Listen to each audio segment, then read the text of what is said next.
Please welcome to the stage our 2017 ACA honoree, Christopher Michael. Yes. Oh, Christopher Michael. Christopher Michael. All right, church announcements.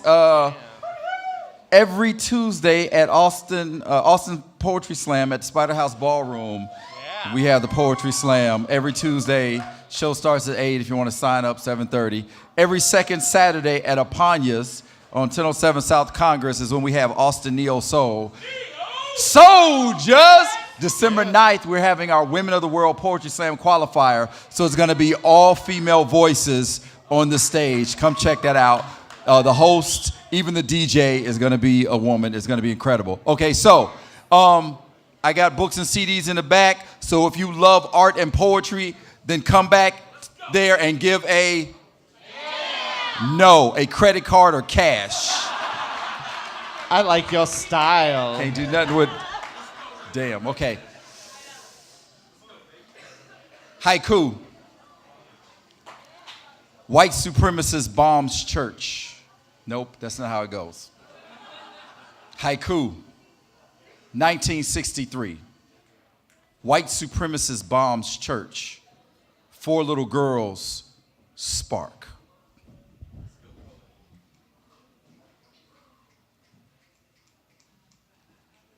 I was born in Birmingham, Alabama in 1911 on 16th Street. By born, I mean they finished my construction. I was erected as an edifice to the Almighty, a place of worship, a rally point for justice fighters, and a war room for the commanders of the cause. I could name drop, but that would be rude. Martin Luther King, Ralph David Abernathy. Thousands of people released millions of prayers beneath my roof. I stood witness to hopes, dreams, marriages, baptisms, and homegoings, but of all the dignitaries that graced my pews, the most important, the most beautiful, the most precious were Denise, Addie Mae, Carol, and Cynthia. They were visiting me for Sunday school or something to the like. There was a lot of turmoil in those days. I could tell because all the comings and goings and whatnot. Some fuss about integration. Even our illustrious governor had something to say about the issues of the day. Let me see. I think what he said was to stop integration, Alabama needed a few first-class funerals. Shortly after, a white gentleman placed a package under my steps. At the time, I was a little over 50 years old. I grew to know what the faces of men meant. Each one told a story or revealed his heart. I knew there was no gift set before me. I could feel the Spirit of the Lord shudder with grief. I knew I had to do something because those 4 little girls were still within me. Girls, you got to get from around here. Maybe if my steeple wasn't such a tower, I could do more than babble.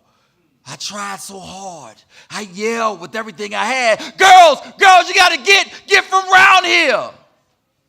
But all they could hear was me moan and creak like I was settling in my foundation.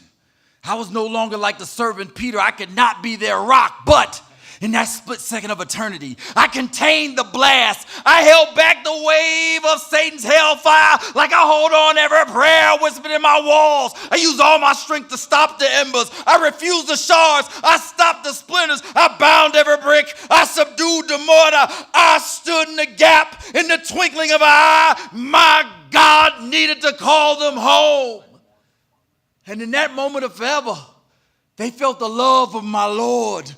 They grieve not, but even eternity ends. I could not hold back the blast forever. I realized all I could do was blanket their bodies in what was left of me, swaddle them in my destruction, tuck them in with my dust. I won't name the white supremacist who was convicted of this crime, but Denise McNair, Addie Mae Collins, Carol Robinson, and Cynthia Wesley transfigured into a spark that fanned the flames of freedom, and I had the honor. I am so sorry that I could not save you.